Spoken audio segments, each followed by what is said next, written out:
BNP chairperson উপদেষ্টা আমানুল্লাহ আমান বলেছেন, ৯০-এর স্বৈরাচার বিরোধী আন্দোলনে শহীদ হন নাজির উদ্দিন জিহাদ।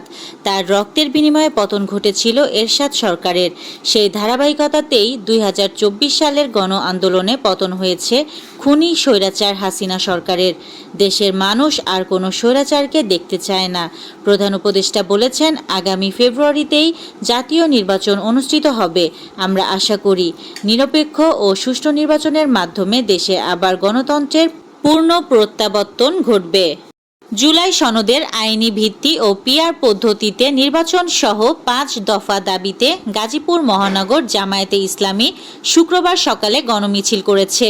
শুক্রবার সকাল ১০টার দিকে টঙ্গীর শালিকচূড়া এলাকা থেকে মিছিলটি শুরু হয়ে ঢাকা ময়মনসিংহ মহাসড়ক প্রদক্ষিণ করে স্টেশন রোড বাস স্ট্যান্ডে গিয়ে শেষ হয়।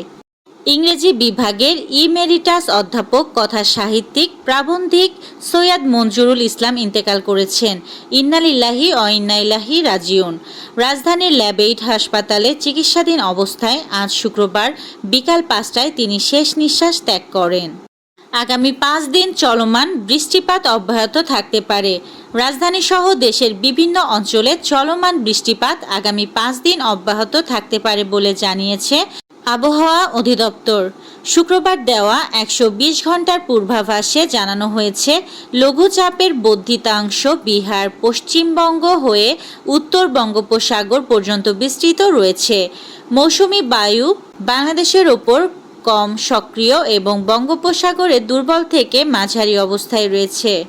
ইসরায়েলের কারাগার থেকে মুক্ত হয়ে তুরস্কে চলে এসেছেন আলোকচিত্রী শহীদুল আলম।